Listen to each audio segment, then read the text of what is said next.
Here. I think this is gonna work out. I gotta figure out where this music is streaming from, and then we'll be good. There we go. Holy cow. All right, I had everything ready to go and set up. Maybe I can blame Chip for tying up my time. Sorry, Chip. No, I had everything set up, and then my dog was sleeping behind the camera, and he knocked it over, and then I had to set everything up over there, and I was trying to get all the last minute details, trying to get some of these websites open and just get my notes so they were in front of me, so we can have a good conversation. Every time I stream, if my dog's out here, he likes to sleep directly underneath the tripod of the camera that I have, and so that's exactly where he was. He was sleeping underneath the tripod, and then he moved, and now he's hanging out over here. So, anyhow, glad for you guys to come on. Sorry about putting up that intro standby. Probably just occupied too much time, and the music was horrible. So, anyhow, good morning to everybody. Glad you could make it on. Hopefully, we are all in a good mood because there's some great stuff to talk about. And what's up, XRP Minute, Greg Williams? Good to see you guys on. Greg, I don't know if I've seen you on before. Are you new to the channel, to the stream? If so, make sure you subscribe. Make sure everybody coming into the channel as you come into the stream this morning, hit the thumbs up if you're enjoying the content, and make sure you hit the thumbs down if you're not enjoying the content. So it's a direct way of gauging whether or not we like what's transitioning here. So Papa Hodl. By the way, everybody, Papa Hodl, that's my dad. So glad that he's up and with us early on a Saturday morning. We had a nice visit this past week, drinking scotch while we were watching the XRP Minute. So glad that you're on. And I'm actually working on putting together a great live stream where we're going to get Papa Hodl, XRP Minute, and Auburn Rain on, and we're going to talk about the catalyst for the previous financial crisis that stemmed out of the banking space, and looking into the future to see some of the things that are potentially coming, and how we really react and respond to that within our digital asset investments and holdings, etc. So anyone that's popped on, if you guys want to tweet out the live stream, I did something starting out the live stream with that standby message. Isn't the typical, but I was running just a couple minutes behind trying to get everything situated, and then after the dog knocked over the camera, that kind of delayed things a little bit further. So anyhow, without further adu, I just realized I'm wearing a green shirt, and so you can see through me. That's pretty, I didn't even think about that. You can kind of get a little bit of the, let's see if you can see it. You kind of get a little bit of the outline. If I tweak the chroma a little bit, I'll become transparent. So I should put some sort of a scrolling message or something on my shirt. That'd be kind of cool. All right, man. Greg, really appreciate that, and glad that you're able to make it on this morning. Glad that you're participating as well. Annalise, good to see you. Good morning. So, all right, let me get into this. We'll start the stream out this morning with some interesting info, and I want to talk a little bit about the coming economic crisis over in Europe. I think that's a nice starting point for an early morning. So if you haven't grabbed your coffee yet, I highly recommend that you do. Although this will be very engaging, we're not going to talk about it for long, but it's a nice intro opener to everything else that we're going to talk about today, which we want to focus in on what we could refer to as ripple killers. But as I've said many times in the stream, I believe that competition is extremely important in this space. extremely healthy for this space. But we're going to go through them one by one, going through and looking at Visa. And although I've talked about some of these before, I want to bring them all into this conversation. So talking about Visa, we're going to talk about the USC coin, we're going to talk about JPM, and we're going to talk about Facebook with their global coin, their Libra, whatever it's being referred to right now.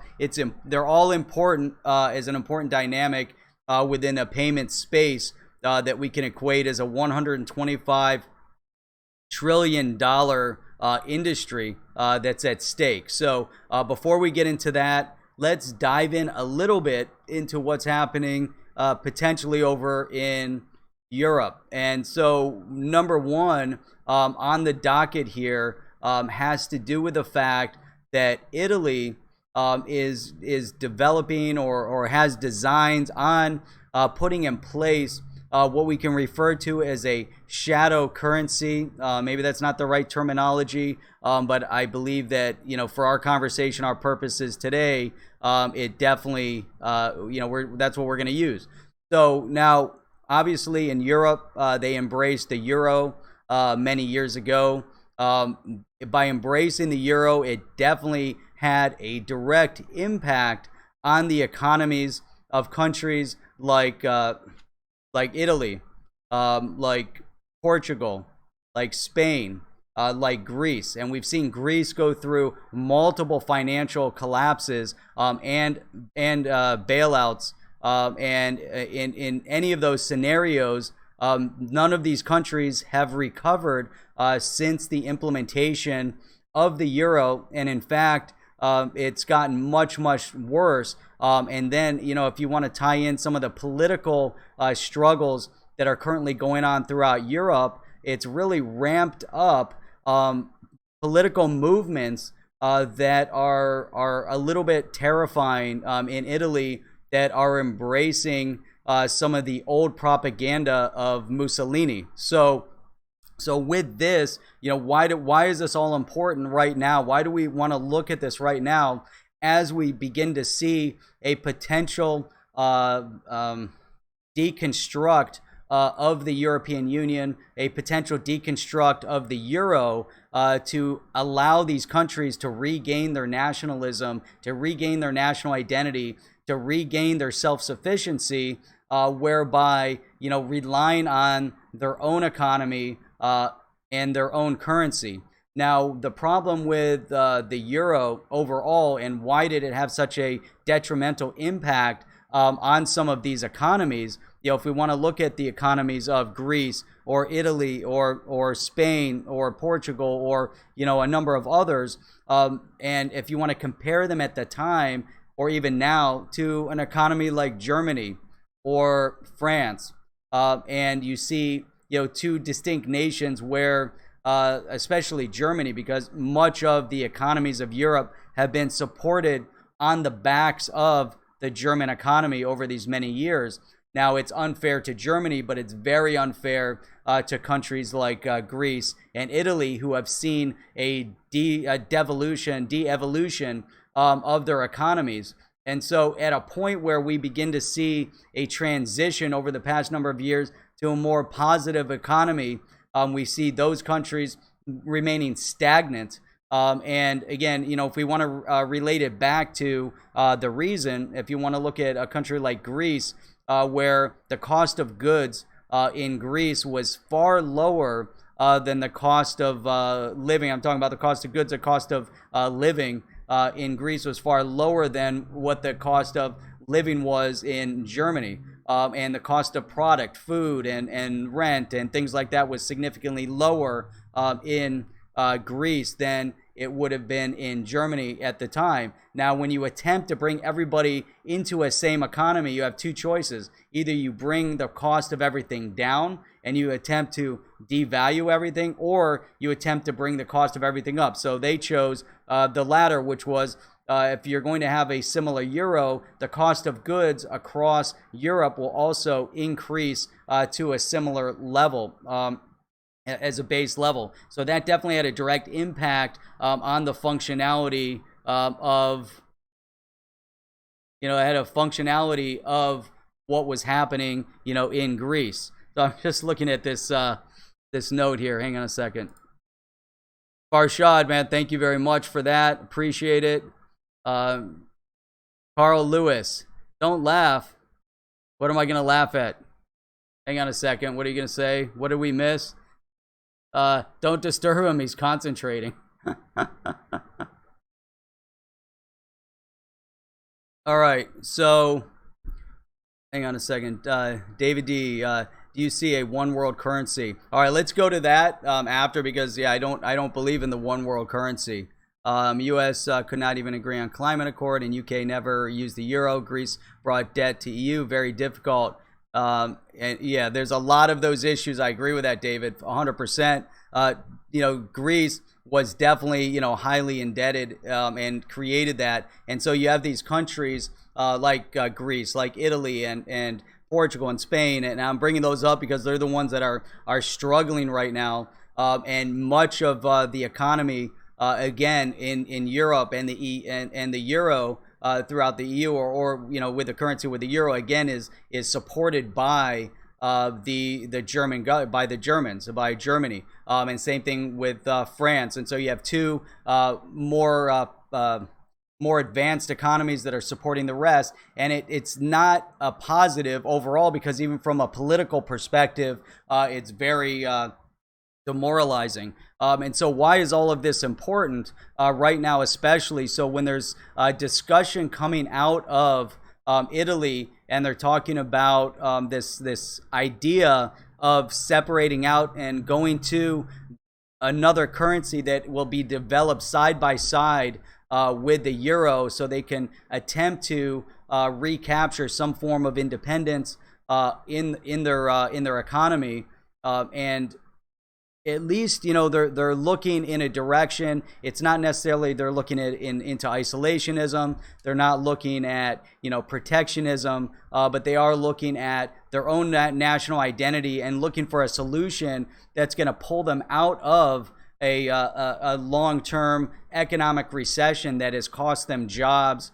and development in their space. Obviously, within Italy, they also lost one of their major industries, which was their textile industry, which much of the textile industry in Italy had been moved to China. So many of those Italian companies, or companies that had manufactured, high-end product, it's no longer there. And so that also had a detrimental impact on the economy of Italy. Now, with all that being said, there's obviously certain segments and industries that are still advancing, but as an overall within the country, we're definitely seeing some major issue. Now, again, why is this all important?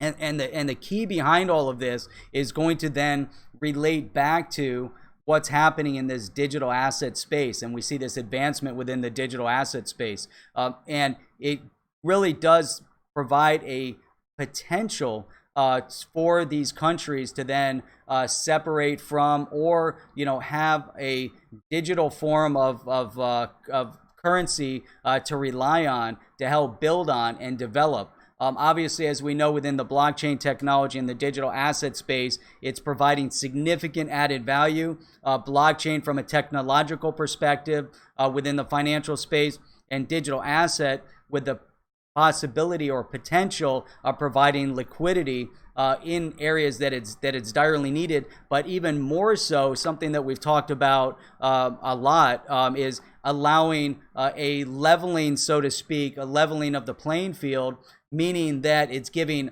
all people access to the global economy. And why is this so then vital in countries like Italy or Greece?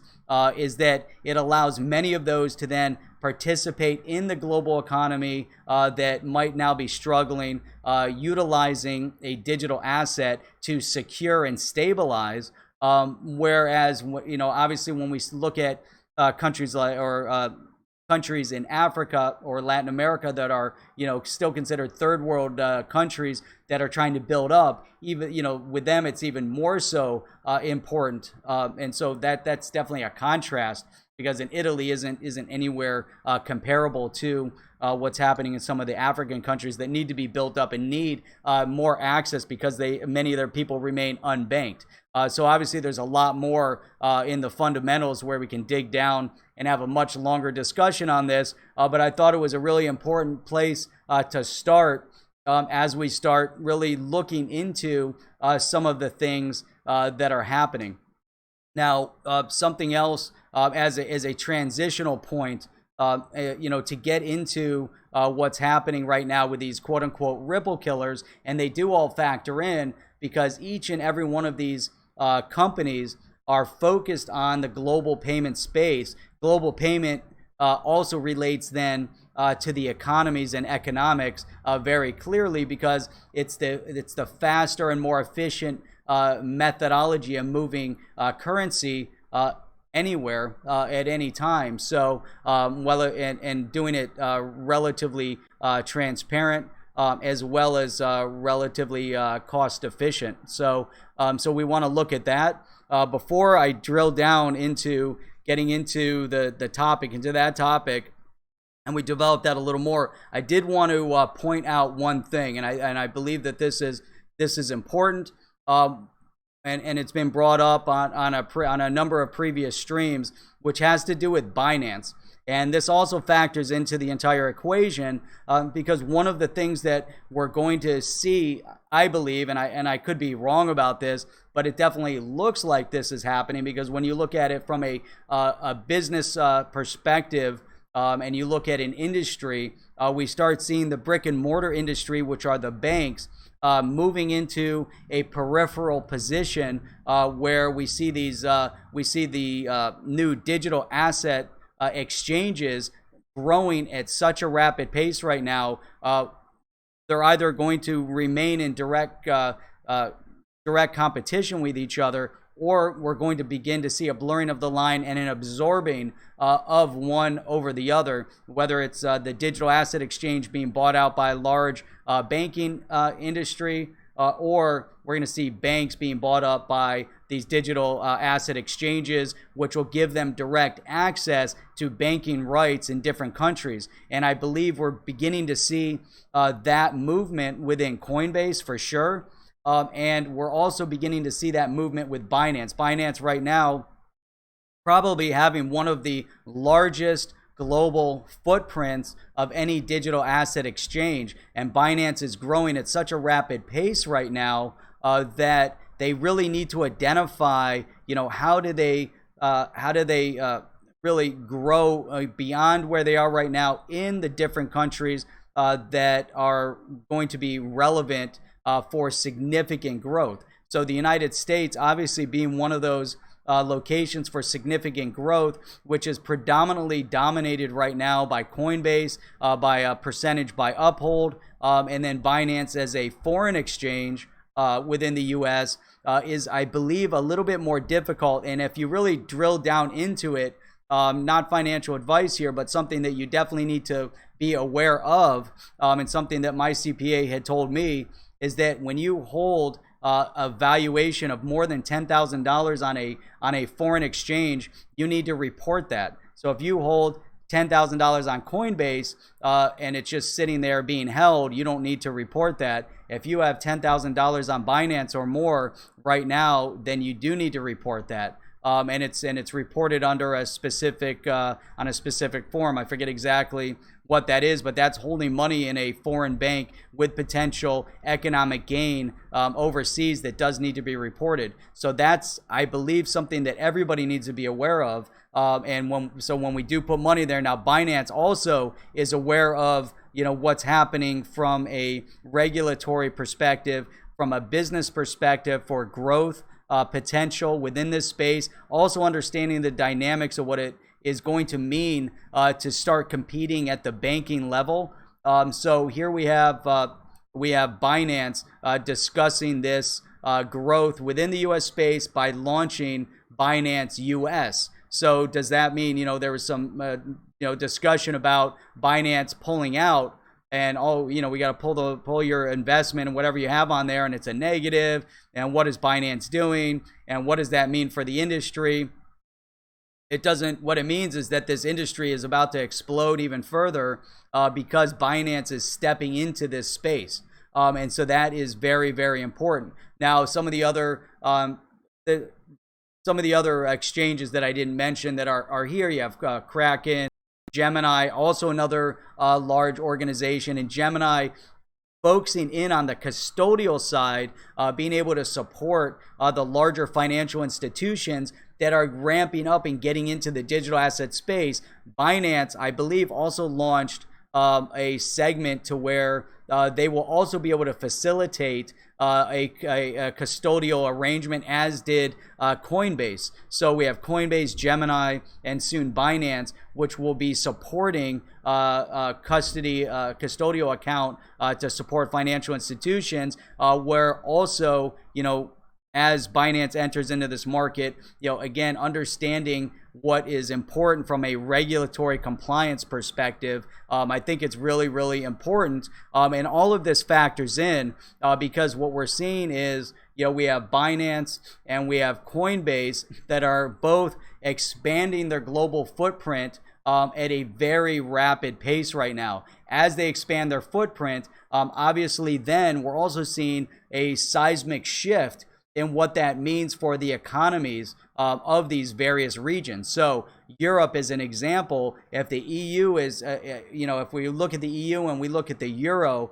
causing, potential issue with and an imbalance between certain countries like Germany, Italy, Germany, Greece, it allows also a different form of development and investment in some of these indebted countries to attempt to turn them around and segment them out of the EU, or segment them out of the euro. Something that the UK foresaw in the beginning. Yes, they participated in the EU. However, they never accepted the euro as a form of their own currency. They held their own currency, which was important. That was an important dynamic. But you can't have one member that does that while none of the other members are actually, while all the other members do accept the euro. And so it's caused a lot of issue. Obviously, for a simplicity of trade, it did, there was a simplicity of trade. Sorry, I'm going to go down and look at some of your comments here in a minute. But with digital asset, especially with XRP and the XRP ledger that has an exchange automatically built into it, the idea of exchange between currency when it's going through a third party, whether it's with banking rights, and if we're going to be orchestrating business, or if you're going through one of the software solutions or whatever it might be, to simplify the idea of being able to move money between countries. And again, then you don't need the euro anymore. The euro is no longer relevant in that point, and it allows each economy to build and develop based on the merits and the situation of that individual country. Allow each to develop and grow based on their own image. And that's going to be important. And you don't want these countries to be manipulated or controlled or have their strings pulled by those economies that are stronger and really dominate in the space. It makes it very, very difficult. So hang on a second. Let me look at some of these comments. Hang on. All right. Let me look here. And you guys are throwing up such great stuff, and I'm just blabbering on here. So David D. Okay, let me go back to this. I think this is good, and then we're going to dive into the Ripple killers, because we need to talk about Ripple killers. That's important, and whether or not XRP is going to go away. So anyhow, we got 37 people in the stream this morning on an early Saturday morning. We got Papa Huddle on as well. I'm hoping to have a few, comments, coming in from him as well. So one world currency. Let me go back to that one, David, because I don't believe in a one world currency. As I never really believed in the idea of the euro either, in terms of its success. And it goes back to what I just said. I believe that each individual country needs to develop their economies based on their merit. However, now when you have a leveling of the playing fields, meaning more countries have direct access to the global economy through digital asset and allowing the unbanked to become banked, we ramp up competition, we ramp up participation in the marketplace, and that's good for everybody. So those that are in countries that could be considered controlled by their governments could have an easy workaround to then become participants in the economy. Think about Venezuela as a primary example. It looks like I lagged out for a second. If you look at Venezuela as a primary example, highly educated people in Venezuela with an economy that has collapsed. Yet, for them, they have, 10 million% inflation. So their currency isn't worth, toilet paper at this point. But the point is that you have educated people that can do amazing things, especially on the tech side. But if you can engage these people through an online, participation, it's easy to pay them then in digital asset. Let them build a website. Let them do whatever they can do remotely. If they can have some form of engagement, they can. So again, there's highly educated people over there that are being stifled because of their government and because of the collapse of their economy. But it's then utilizing this workaround to pay them again in digital asset. It opens them up now to the global economy. They don't have to rely on what's happening in their own country, and these people can be paid whether or not it's positive for them right now or for a future gain when at least they're earning. They have a way of existing. So I think that's really important. And it's going to be important for people in Greece or in Italy to be able to transition over to utilizing a digital asset. It's definitely important for people in Africa to be able to do that as well, to participate in the global economy. So let's see here. David, yes, agree. Greece and France are like Californians wanting to secede.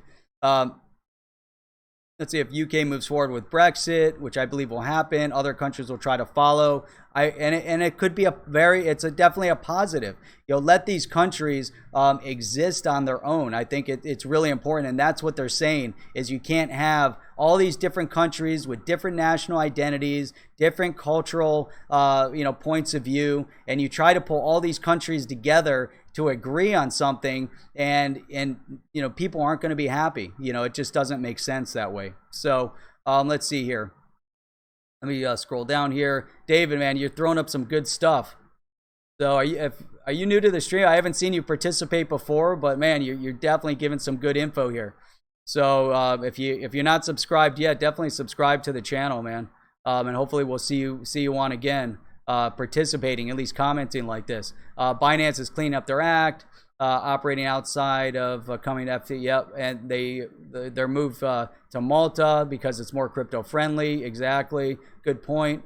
Now the G20 regs are leveling the playing field. They'll comply. Yep, great point, David. That comment there, very important. And they did move to Malta out of China because it's more crypto friendly. And with the G20 regulations, you're going to see more of a leveling of the playing field, I think is important. And you need to see that compliance. You need more participation in the U.S. market. And the U.S. market, within our political structure, we're also going to see more growth and more compliance coming. So let's see. Michael Metzger, that I guess in this instance, my poverty actually works to my advantage. Annalise George, I moved everything away from Binance since they got hacked. Yeah, there's always going to be some issue out there. Coinbase. I honestly, people talk bad about Coinbase. I think Coinbase is moving in the right direction for sure. In terms of what their focus is. Again, we have to think about the idea of emerging of these digital asset exchanges with banks or banking rights and what banks are normally traditionally involved in. So what's up, Bob Moneybags? So let me drill down here. Let's see. Okay, we're gonna get to Facebook in a minute. Okay, so let's see, Snorter. Let's see. Keep drilling down here. I think I'm at the bottom. Okay, here we go. David, you did say, okay, first time in the stream. You're in the other streams, awesome. More knowledge on global economics and fact-based, 100%, man. David, yeah, that's anything that I present. I want to make sure that it's backed up by fact. I'll give my opinion. My opinion is going to be based on fact. I don't operate in a vacuum. I was just talking to XRP Minute. I was talking to Chip earlier when I was out walking, and I was talking about that specifically, even when we look at from a historical perspective on what happens in different regions of the world. You know, let's say what's going on in the Middle East. You can't look at it in a vacuum of what happened in the past year. You can't look at it in a vacuum of what happened in the past 8 years under Obama. You can't look at it under the past 8 years under George Bush. You have to look at it from a historical perspective and understanding the dynamics of all the countries involved. And you really have to go back, you know, you have to go back way, way, way back, you know, and you could start looking, you know, back into the early 1900s to understand, or the late 1900s, the late teens, like 19, like after World War One, going into the early 20s, to see some of the political structure and you know, conflict that was happening in Europe at the time that artificially set borders. But then you have to even step further back and understand it. So anyhow, I don't want to drill down into that, but I thought it was really, really interesting. We were talking about that. But everything, when you discuss something like that, you want to look at it from a macro perspective as well as a micro perspective, and understanding all the different variables and how they're going to impact. So even when we're looking at, you know, what's up, you know, even, you know, we want to look at, you know, multiple perspectives. So even looking at, you know, from a digital asset perspective, we have to understand the dynamics of what's happening from a global economic point of view. We have to understand the political mindset. We have to understand all the different variables that are going to plug in with the digital asset to then look at the potential of the growth in the space, you know. So that's all really, really important. All right, so let's look at, let's see here.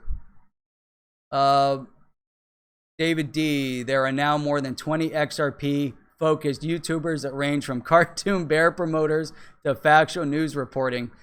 I haven't learned from all, but time is too valuable, man. Yeah, I agree, David. That's 100%.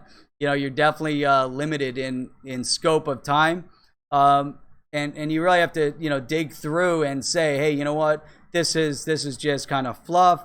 This is interesting.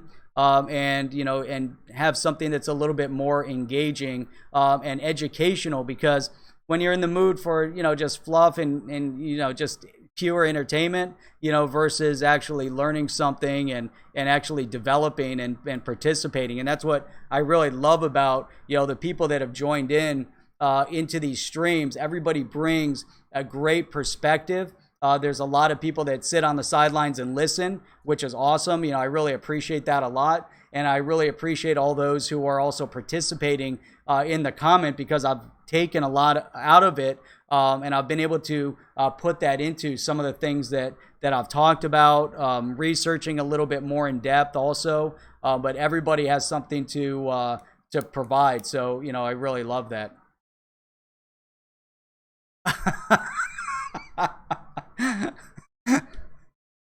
Carl Lewis, yeah, but everybody ignores that fact that I'm talking into a bowling ball.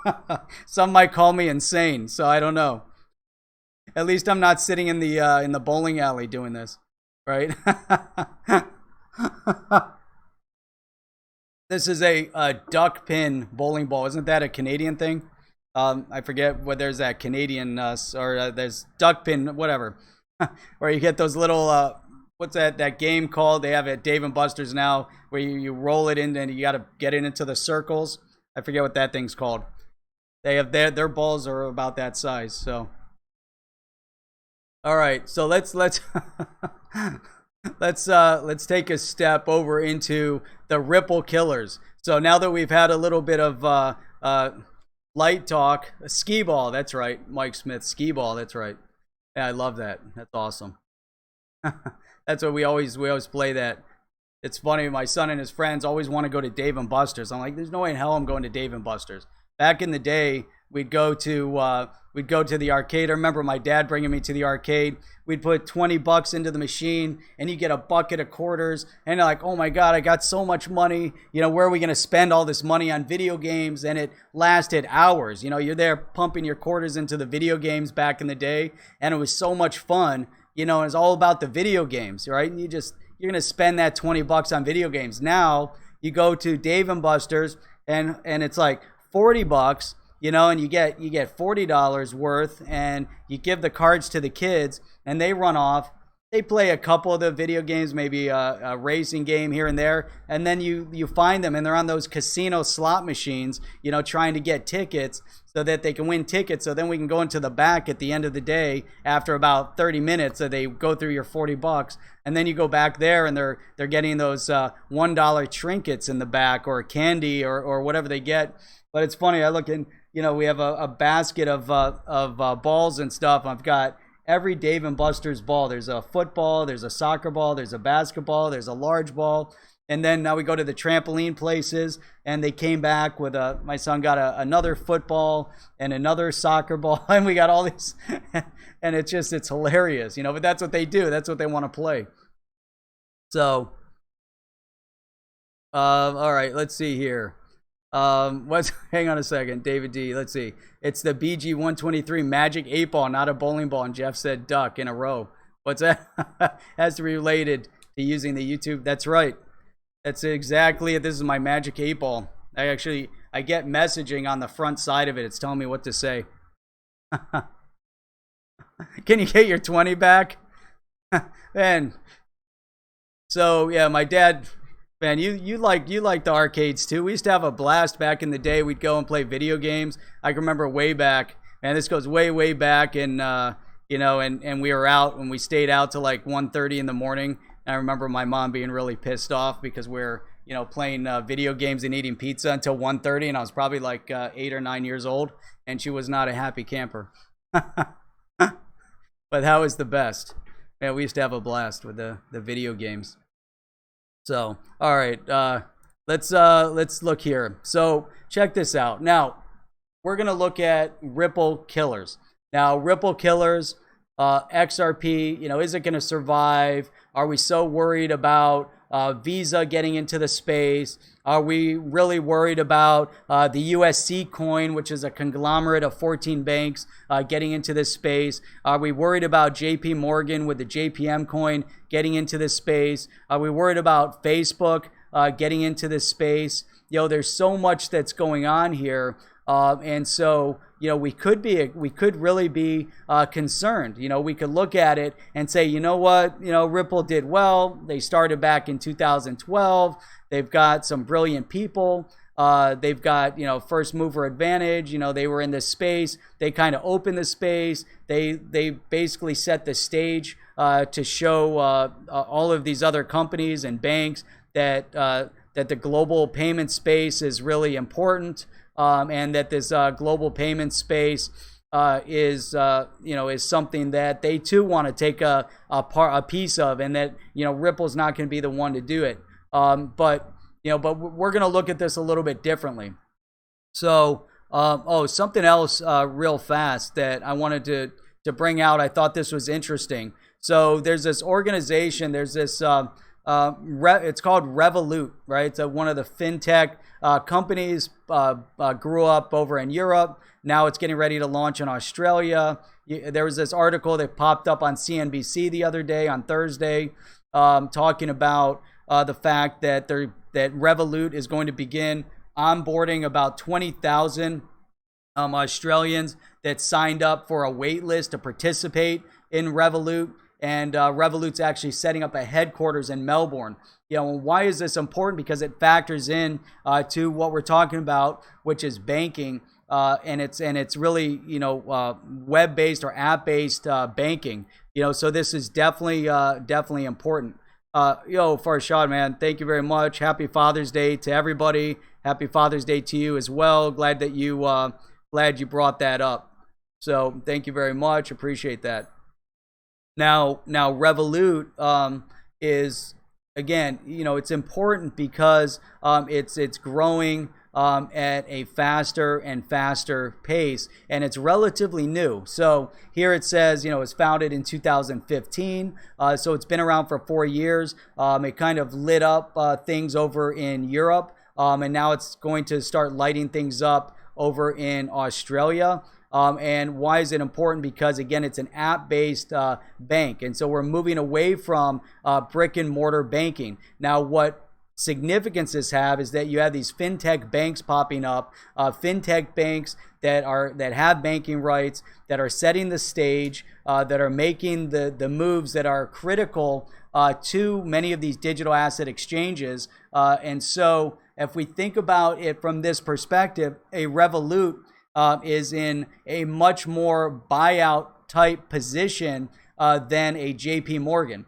So if Binance or Coinbase or Uphold or Gemini or any of these are looking around and they say, let's see, we know that we need to get into banking. We know we need banking licensure.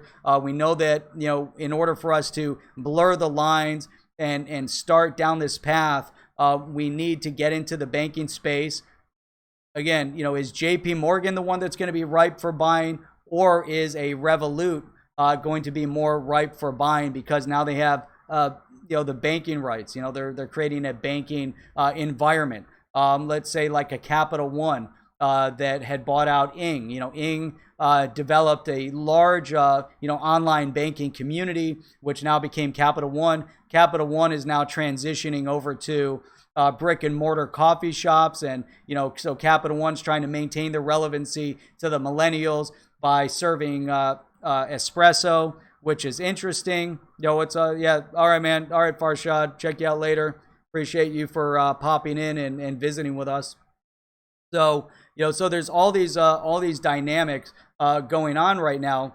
But when we start seeing this type of a shift, and we start looking at the amounts of money that Coinbase and Binance can print, then companies like Revolut and other fintech banking providers become very susceptible to that buyout, and it's going to be an interesting dynamic to see how that develops. But there's also smaller banking groups in the United States and in Europe that are also ripe for buyout, to be absorbed into a Coinbase or into a Binance US. So so as we go through, I believe, into 2020, and I think it's going to start happening at a faster pace right now because of what we're seeing with, and the dynamic that we're seeing with Coinbase, and the development within what we're seeing right now with Binance developing Binance US, which is a critical move for them. So why then is it important for us to focus in on these Ripple killers? Because it's all related. It's all relative to one another. So hang on a second. Let's see. David D. Revolut discussion is thought leadership, not reading art. Good stuff, man. Yep. Appreciate that, David, man. I'm so glad that you came on. It's always great when I see, new people that are, seeing the engagement and really understanding the importance of, as we go through and really, discussing and drilling down into this space and looking at the article. But you don't need, you can read through the article. You can get a general understanding of what's written in the article, but you got to factor it into the equation. We got to look at it from a macro perspective. Each one of those articles has a certain spin to it, whatever the writer wrote about. We want to look at it to just see some of the facts that are going on the ground. And just as a note, David, I'm glad you brought that up, because that also factors into how we identify our from a regular news, whether it's coming from Fox News, CNN, MSNBC, or the host of others, how you also then perceive the political struggles and political debates and battles that go on. I highly recommend, look at each of the different sources and then try to formulate your own opinion instead of allowing yourself to really be brainwashed by, you know, one channel that has one potential agenda, or those channels are then hijacked by one primary agenda. And really, you know, many of the channels are giving out the exact same information and putting their exact same spin on it. So you need to pull yourself out of that and start drilling down and looking at the news a little bit more objectively, and, you know, to get a better understanding of what happens.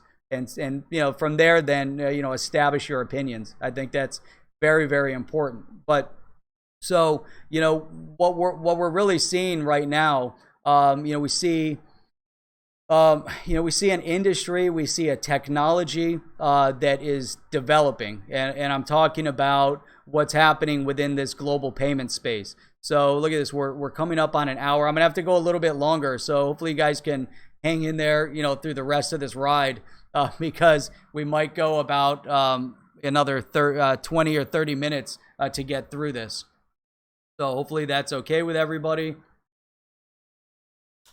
I like to keep the streams to an hour, keeps it a little bit more contained. So, but all right. So industry and technology, you know, are critical overall, you know, and development within this industry. Again, I'm talking about the global payment space. Now, in order to develop and in order to see its full potential, we can't see any of the companies just sitting on the sidelines and growing stagnant.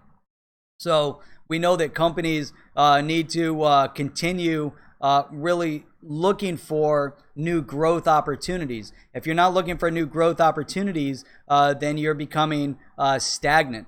And so with Ripple specifically, Ripple with the RippleNet platform laid out an amazing plan that, you know, that many people looked at and said, you know what, these guys are onto something amazing.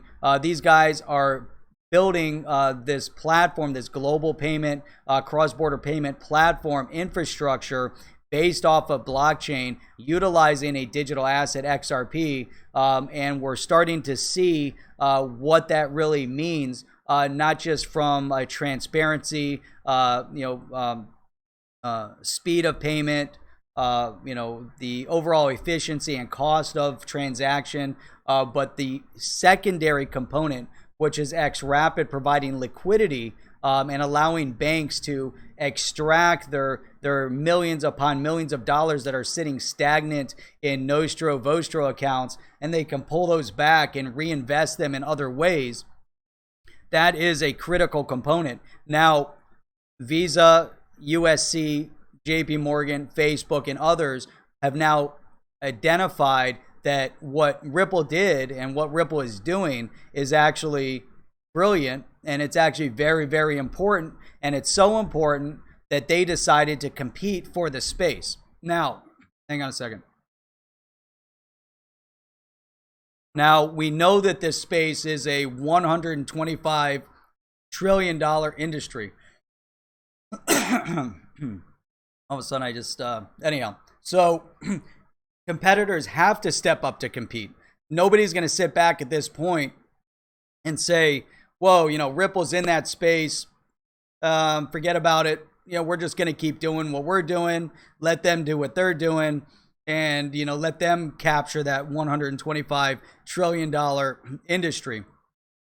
Now, what's really amazing with all of that idea is that over the past, you know, 40 plus years, we've had the financial industry, this financial banking industry has sat relatively quiet and relatively complacent, as Swift has really dominated every aspect of the space with their unified messaging platform. I don't know what just happened. Hang on.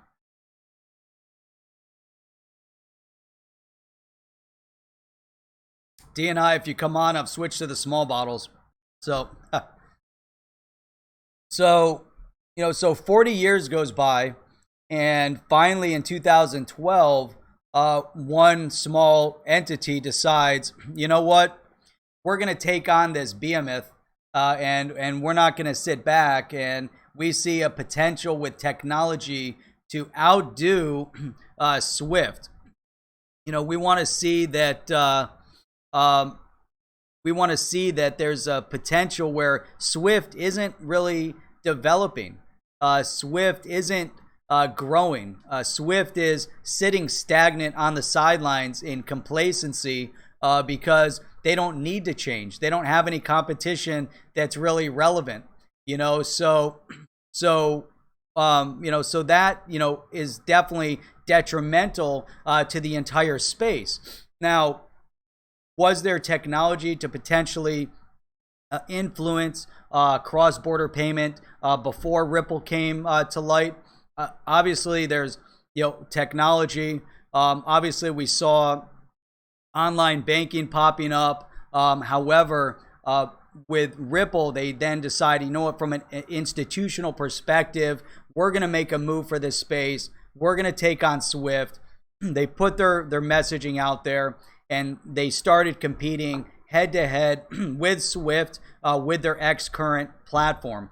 Now, that became very important because what that did was it actually brought to light that there is a very important critical component here that all of these other banking entities have now realized that Swift isn't the end-all be-all, that Swift was the one controlling the end process, that through Swift, it was taking 3 to 5 days to transact money across borders, that many times that failed due to human error. And when that failed, it would tie money up even longer. Banks are required to hold, again, millions upon millions of dollars sitting stagnant in Nostro Vostro accounts around the world.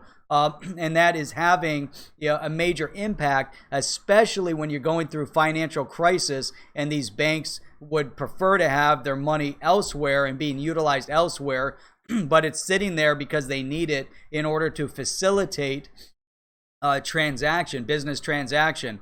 Now, when you begin to see that there's this new growing opportunity, this is where competitors come to the stage. So Ripple opened the door. 2012, Ripple opens the door, and all of these other banks and organizations then walk through the door after Ripple. But the thing is, they walked in the door 7 years later.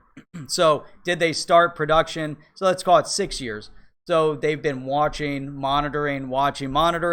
Then they start seeing the progress. They start seeing what's possible. They start seeing that, there's actually something to this. So 6 years later, they start to develop into this space. Now we're 7 years later, and RippleNet, with RippleNet has a big head start in the space.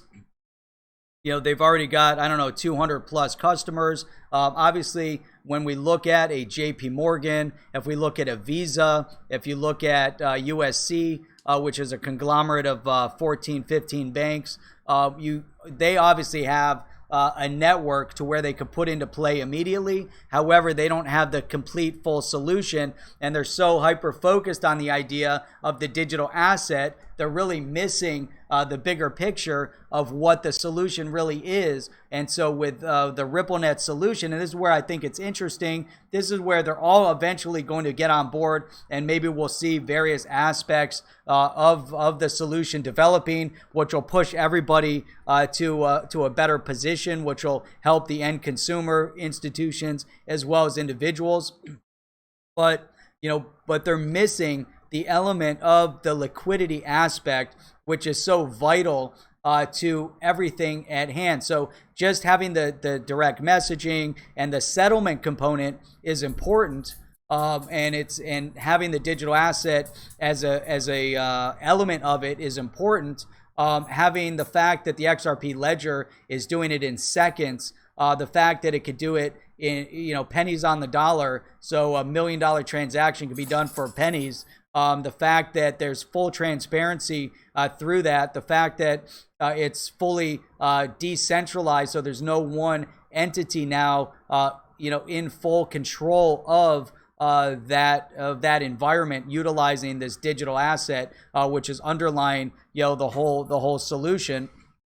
The fact that with XRapid, it's going to further utilize a digital asset to then provide immediate liquidity for the transaction of exchange.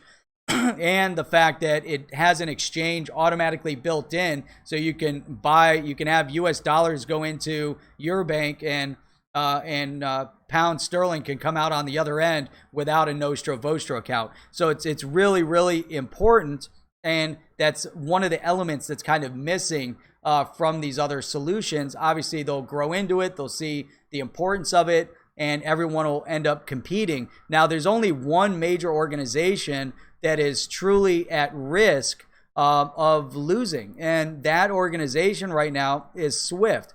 They're the ones that will come out the real loser. So, and why do I say that? Because SWIFT, with what, 10, 11,000 customers, 40 years in the making, they're the ones that have everything at stake. Because as we begin to see customers migrating, whether to RippleNet, whether they go to USC, whether they start working with Visa, USC, and even JP Morgan, they're not going to pull customers necessarily from RippleNet. They're going to pull customers away from SWIFT. So SWIFT is the one to lose. You take those 11,000 customers and you divvy them up amongst 3, 4, 5 other companies, you still have a sizable organization, and now you have multiple players. The thing is that as we see this space develop further, we're also seeing more and more individuals, more and more companies that are going to grow up in this space. Because again, we're talking about a leveling of the playing field across the board with digital asset. So we see a lot of these developing countries that will become more active participants in global trade, in the global economy, and will need to utilize the services of a RippleNet, a USC, or a Visa. So it becomes, there's a shift in the entire dynamics of what's going on right now. So that's what we need to look at. So SWIFT is the one that is going to lose.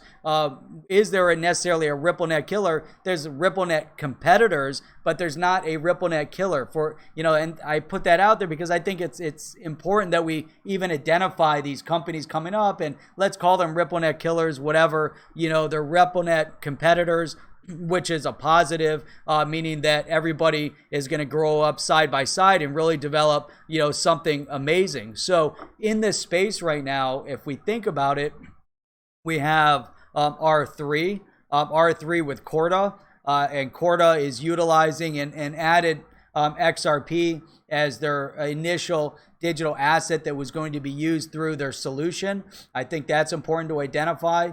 And again, we have Visa that's growing up in this space right now. We have USC that is growing up in this space right now. And we have Facebook that's growing up in this space right now. I think what we also need to recognize and identify is that there's multiple components here. So we have financial institution component and we have retail component. Facebook at this point isn't necessarily a direct competitor to the institution component. USC has already made a statement. Was it USC or Visa? Hang on a second. Let me see. Which one was it? It might have been Visa. Let's call it Visa or USC. No, it's Visa. Okay. So Visa specifically made a statement that their only focus is on facilitating high value B2B transactions. And the minimum criteria is $15,000 or above. So anything under $15,000, Visa is not going to touch that. So that is very, very critical, that we identify that Visa is an institution solution. RippleNet, for the most part, is an institution solution. USC is a conglomerate of banks that are trying to create their own internal solution similar to a SWIFT, and trying to control it themselves, although they did partner with a third party to really help develop that. Now, then we have JP Morgan, which is also creating an internal solution to try to transact globally through their own entities to try to simplify that process through the JPM digital asset. So we have different solutions at play. Yet RippleNet stands outside of all of that because RippleNet, as the non-banking entity, is the one provider that created something to help banks really identify and realize the full solution. So as a technology company developing a blockchain solution that is utilizing the digital asset and utilizing the XRP ledger, they're the ones on the development side building something amazing, then selling it to the banks and facilitating that. So they're the tech company. Banks are now trying to branch out and develop their own and develop their own technology company, and that's really where they're missing the boat, is that banks are banks. They need to focus on what they do great, and yet they partnered with somebody else, but they're behind the eight ball.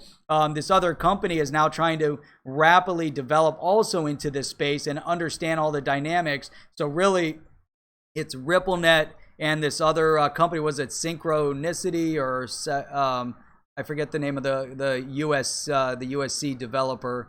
I'll have to look back. I don't know. I can't remember the name of their organization. So anyhow, that's an interesting dynamic.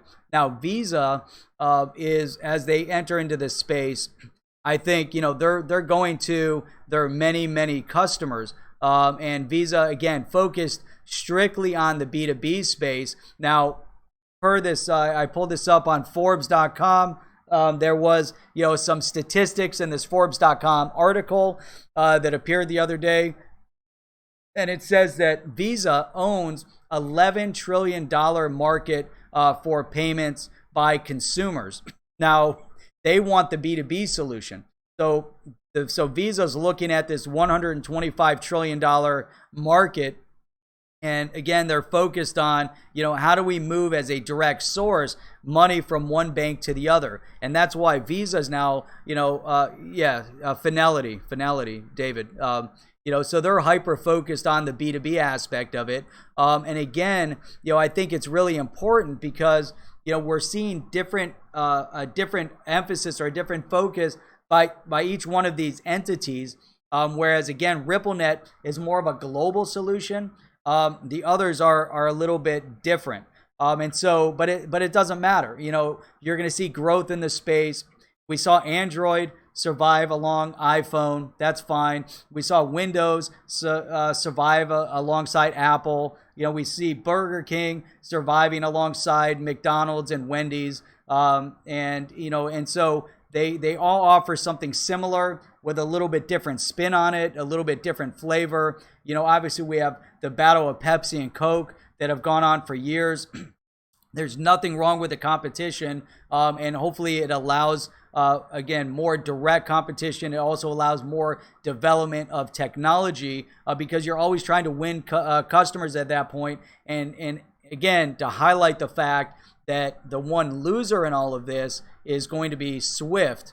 And that's something that's important to really emphasize and something to focus on. Now, why is it significant that we talk about Facebook and what Facebook is doing for this entire space? So that's what we're going to go into next. That's what we're going to wrap up on after we talk about that. And so let me just go to everybody in the stream. I didn't mean to ignore, but you guys definitely are able to handle your own internal conversation. But I know you guys threw out some comments, so I definitely want to go back and don't want to appear that that I'm kind of ignoring. So Jeff Rome did bring up a really good comment, and that comment is 365 24/7.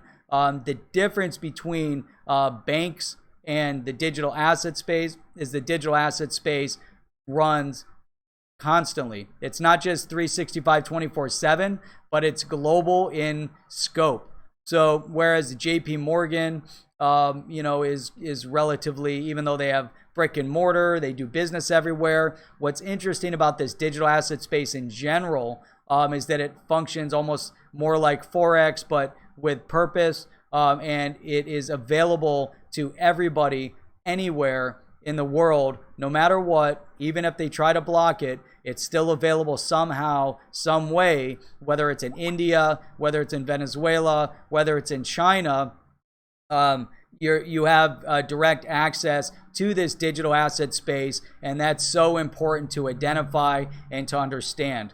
So, Chip, the only reason Swift chose to start playing catch up has everything to do with the competition from Ripple, and that's 100% accurate. They launched, what was that, their GPI or whatever, and they're trying to step forward with something better. But with all of these other competitors, Swift is definitely shaky now. And the fact that the door has opened, if it's only Ripple doing it, you could look around and say, well, you know what, Swift is still the king, and maybe Ripple isn't really onto the right thing because nobody else is doing it yet. And then all of a sudden, JP Morgan's like, oh, you know what, maybe we're wrong, and here's our JPM coin. Oh, and then, by the way, now Visa's in the space. And then, oh, we have this other conglomerate. And then all of a sudden, people are looking and saying, you know what? All these other banks out there that have been sitting on the sidelines waiting, now they're like, well, wait a minute, Swift is wrong. Swift isn't the right solution.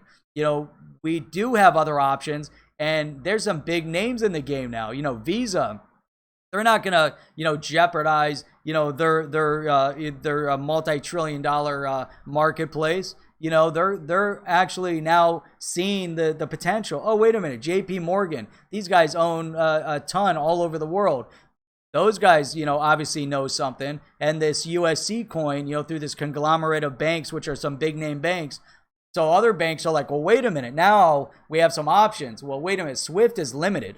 You know what? I don't like the fact that Swift, charges us a shit ton of money to belong to their organization, and maybe I don't like the fact that I can't support my customers. I don't like the fact that it takes 5 days to move money. When we live in the age of the internet and things are instant. And now I see these other guys are going instant. I'm gonna go over to them, and now it's like, okay, I need 3 bids. All right, Ripple, Visa, JPM. I get to look at the different companies. I'm going to make my decision now and forget about Swift. So that is definitely important.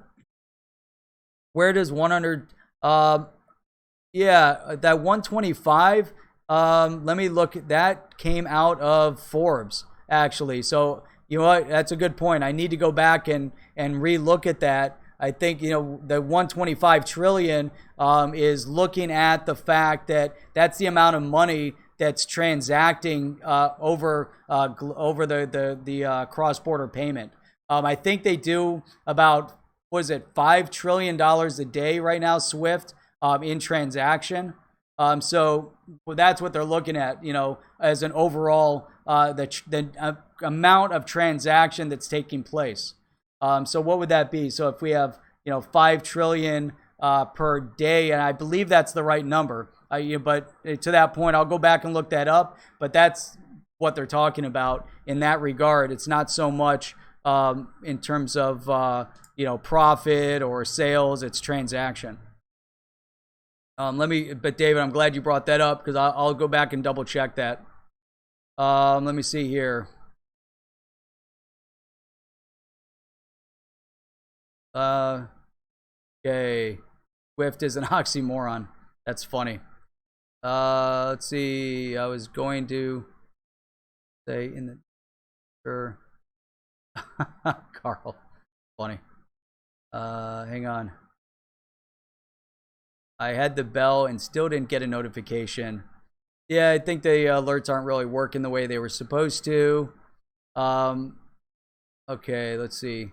Man, I kind of I want to get back into what I was talking about. I'm just looking. I want to make sure I get through this. Isn't the Visa solution still a 2-day settlement? Or I don't believe that it's 2-day. There's definitely a transaction cost.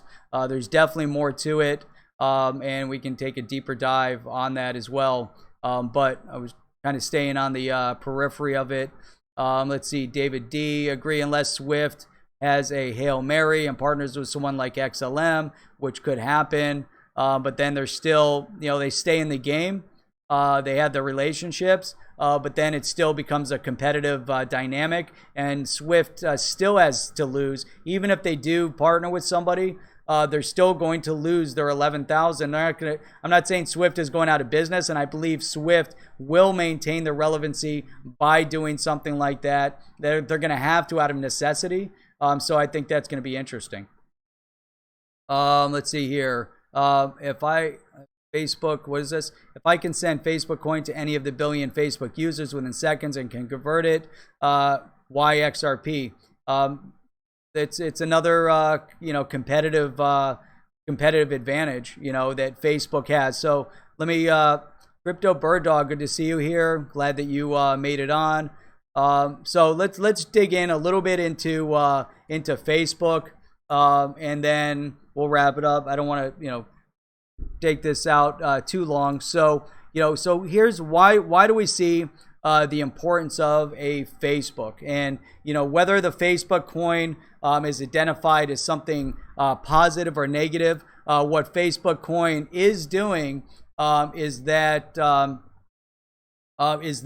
they are opening up the digital asset to the mainstream. They're simplifying the process. Now, one of the issues I think that they might face, and one of the issues that, if you look at what's going on right now with Kik, that's being sued right now by the SEC over their KIN token and the way they distributed it through an ICO and forward, and then with Kik sticking their finger in the eye of the SEC and taking a very, very aggressive stance. That was definitely a little outlandish, but they're definitely feeling the repercussion, and we'll see how that ends up. If anything, they're going to lose tons of money on legal fees based on all of that.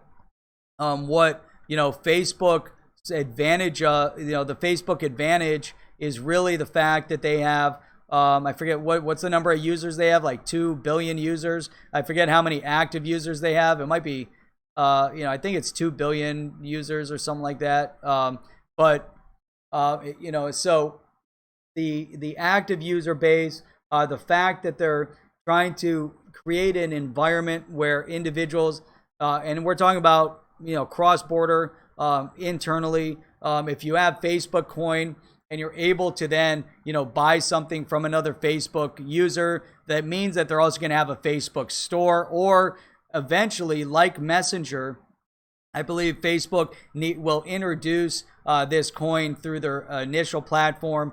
But for it to be successful, they're going to have to segment it out of the standard Facebook platform, like they did with Messenger as a standalone, to allow it to be utilized a little bit more seamlessly, not just within Facebook, but from outside of Facebook. The thing is that you're able to immediately tap into a huge customer database, a huge customer portal. The thing is that the Facebook coin is really hyper focused on person-to-person transaction, not necessarily B2B transaction. It could potentially then be utilized B2C transaction, business to consumer. So if you have the Facebook coin, I'm already signed up with Facebook. I've already got money in Facebook. It's a stable coin. I'm not worried about fluctuation, whatever. I'm keeping money in my Facebook coin account. I go on to a store, or you have your credit card, tied into it. So it becomes almost more like almost like a PayPal. So is it really resolving a full issue? Because if it's a stable coin, do I necessarily need to hold Facebook coin, or can I have my credit card connected to it? They're using Facebook coin as a more seamless, more cost-effective transactional method, but now they're going to have to accept my credit card, so they're going to have cost involved for accepting my credit card. Then they have cost involved in transacting it into their Facebook coin. Then that Facebook coin is sent to whomever I'm trying to send money to, and they get the Facebook coin. Now they need to transact it back into their currency because they're going to want their money, and there's going to be a cost of transaction potentially in order to transact that back over.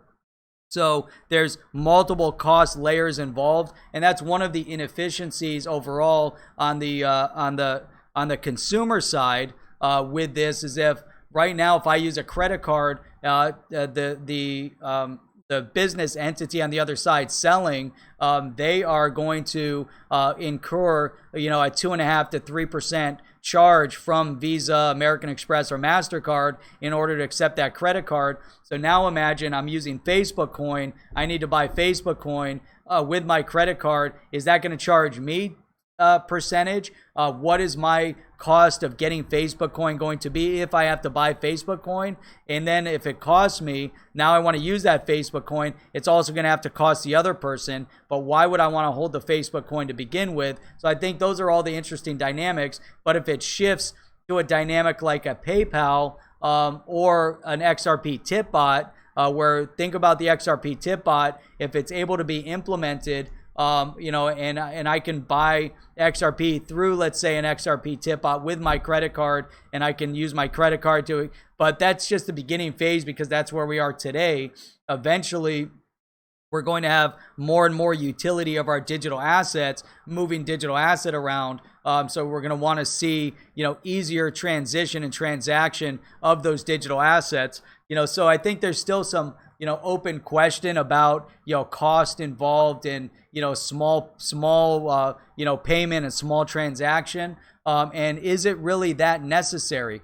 Do we really need a Facebook Coin at this point to do transaction with people? For them, maybe it's more seamless and more cost effective because it allows Facebook to get into the payment space and create something. So I think, so that's really interesting. I think that, that's what, that's what we have to really look at and identify, is how critical is that Facebook coin. Let's see, David D, hope to receive clarity exactly when their white paper launches in a number of days. If you've waited on XRP, you can wait 3 days longer. Exactly. Yep. So I think that's what we need to really identify. David, let's see, agree on Facebook to face regulatory headwinds. Case study, Walmart. Walmart's another good one. They tried to get into banking in 7. Politicians love grandstanding, grilling. Big tech will not let Amazon, Google, Apple, or the big two, get too big. Yeah, I think they're definitely looking at that as well. You'll see a segment off of. Overall, though, it's important, though, to see that everybody's trying to get in this space because most of these entities aren't looking at what's good for today. They're looking 5-10 years in the future. And as the digital asset space grows and develops, it's more of a 5-year plan. And so I think that, it's already in development. Obviously, we see, with what Bitcoin as the, kind of the catalyst to everything back in 2010. And now we see this, the development within the space, the potential in the space, the way other, bigger entities are now looking at how it can be utilized.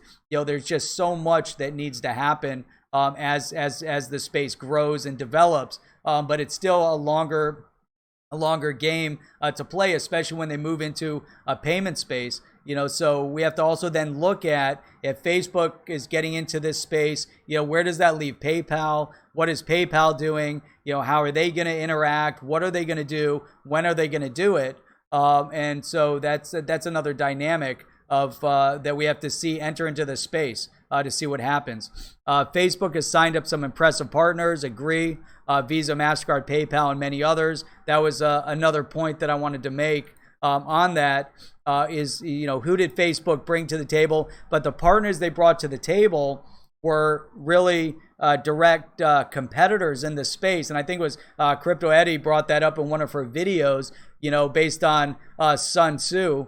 She brought Sun Tzu up in this regarding keep your enemies close, so, what is it? Keep your friends close, but keep your enemies closer. And so that's where, from what she was saying, each one of these entities paying $10 million to then host a node of the Facebook coin because it's going to be important to see the Facebook coin having more so to speak, decentralized mechanism for the payment structure, I think is important to them. So somehow, allowing these others to host the nodes, I believe that was the purpose. I could be mistaken if you guys know differently, but I think that, at tracking those in, at the bigger scope of things, $10 million is nothing. It's just letting them in, saying, hey, participate. Facebook, on the other hand, it's such a cheap marketing scheme. You think about it, what Facebook could spend on marketing, to spend $10 million to use the name Uber, Visa, MasterCard, PayPal, or vice versa. I mean, from the other side, they're the ones spending the money to participate with Facebook, but Facebook gets to utilize their name. These guys get to participate and be part of the program. It's just kind of like this big cycle, and everybody's getting exposure based on it. So it's just it's almost like a marketing ploy that everybody benefits from. But at the end of the day, what it really means is that it kind of blows up the space even further to bring more mainstream acceptance of the space. So I think that's really where we're seeing that dynamic, and that's what to me, I think it's interesting. That's why I wanted to talk about it today. And I think it has to be discussed, because not one of these entities are going to really kill off any of the others at this point. They're all developing and growing this space. And as far as the payment sector is concerned, the global currency transfer, or global payment, cross-border payment, whatever, the one major loser there is going to be Swift. On the P2P side, PayPal, Facebook, they're going to be in direct competition. And so it's really interesting, and we'll see exactly what's going to happen in the near future. So, and I agree with that, Chip. None of these Facebook partners would have signed on without knowing what Facebook's end game is. They're tying themselves in. They're seeing the bigger picture. It's a consumer-based play, and so that's what's critical. It's not a Ripple competitor. They're not at this point focused on large institution transaction like Visa or RippleNet.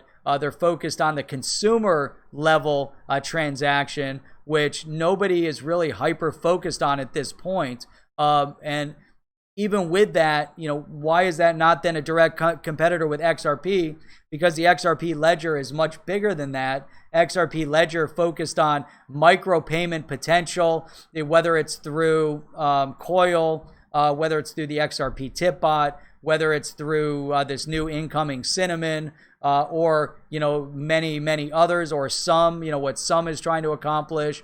There's all these little distinctions, but I think what we see again from a micro payment perspective within the Internet of Things, I think that's going to be another major competitive space that we're going to start seeing developing. And it's obviously in development, and we're starting to see it little by little, but that's another area. But again, the primary focus of RippleNet, and even the primary focus of the XRP, is really to manage and handle large transaction. So I think, so that's interesting.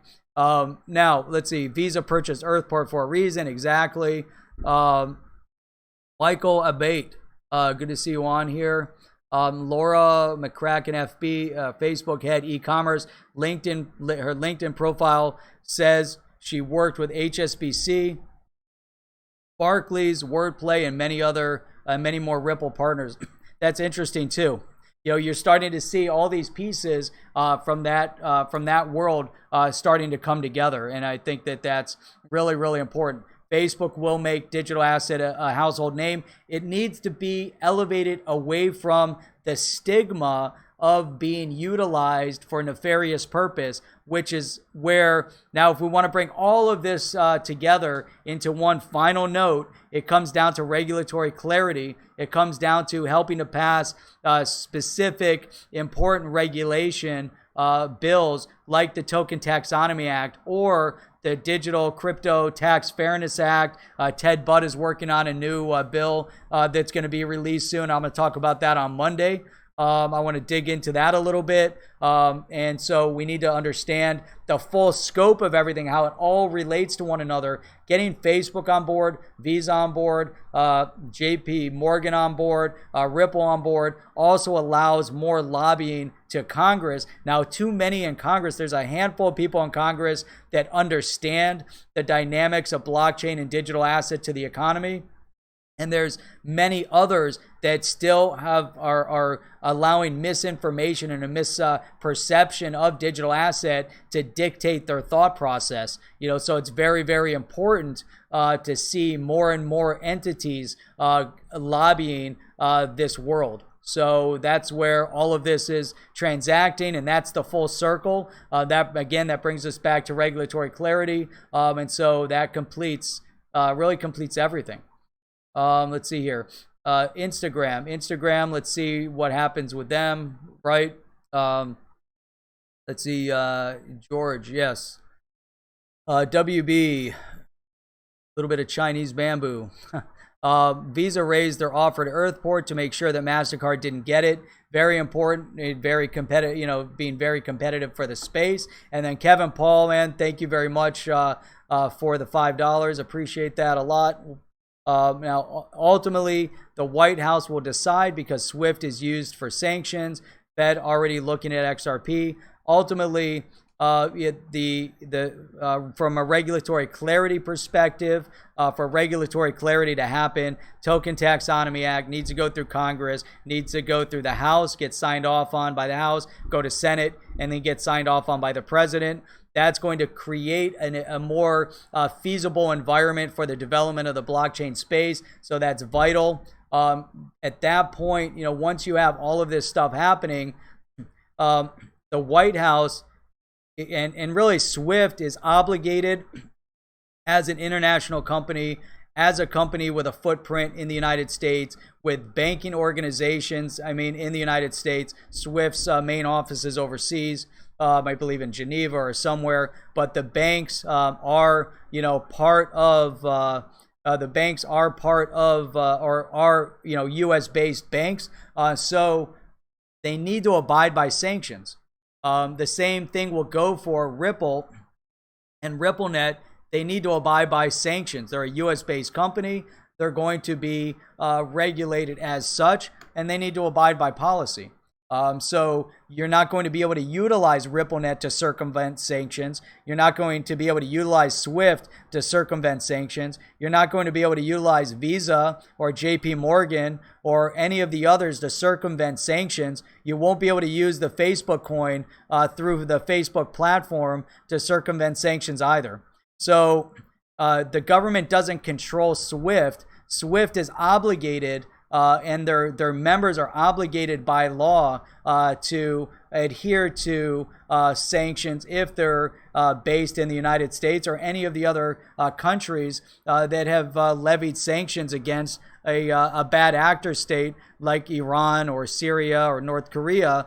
If in fact there are sanctions, again, these companies are obligated to follow, and if they don't follow, they're going to be penalized very, very harshly. So SWIFT isn't the only one. The White House doesn't have the ultimate determination on it. However, when SWIFT and if we do go back and when Trump did say to the Trump administration did say to SWIFT, you're not going to circumvent the sanctions, they really had no choice. They had no other choice but to abide by the sanctions, because they would then face SWIFT penalty by the United States due to a circumvention of sanctions that are being placed here. And so that's the dynamic. Again, SWIFT is a foreign entity. However, there are banks within it that are U.S. based. And so as an overall, there's a lot more at play. There's a lot of economics and financials that go into it. But that's just the reality on the ground. I'm not discussing whether or not the sanctions are good or bad, will have good impact or negative impact. That's not the point. It's what the point is that from an overall perspective, that's just how it works, and that's how it's going to continue to work, and that's exactly why a digital asset won't be used as a circumvention for nefarious purpose, because if it was a tool that could continuously be utilized to support terrorism and other issue, then the governments would definitely be keen on getting it shut down immediately. So that's why the AML, the anti-money laundering, is critical. That's why know your customer, KYC, is critical. That's why all these elements are critical to identify also regulatory clarity for the space, to see how these entities are acting, which then brings us to Congress, not just the White House, government in general, Kevin. Also, Congress, again, is kind of they're operating under this misinformation that digital assets are going to be and are used to circumvent sanction, that are used for drugs, that are used for terrorism and all these other entities. So one of the first bills that passed back in January were specifically focused on how do you deal with and how do you monitor the potential use of digital asset for terrorism,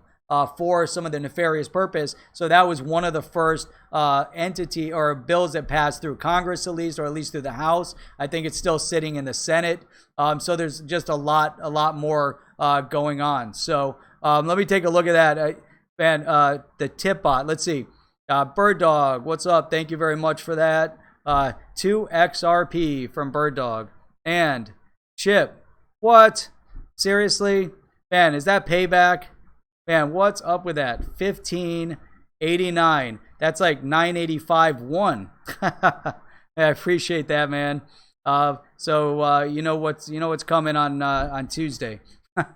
So what's up with that, man? Thank you very much. Appreciate it. Let's see. What is this? I just getting pings here. Oh, I'm looking at my stream. All right. So awesome. That's it. Let me look at this. What did Crypto Bird Dog say here? Trump's executive order names Ripple Labs Inc. by name for the DA implementation. Which executive order is that? I would want to read into that a little bit. Let's see here. Nick Black. All these governments love the idea of digital assets eventually taking over because they would have immutable transaction record. Great point.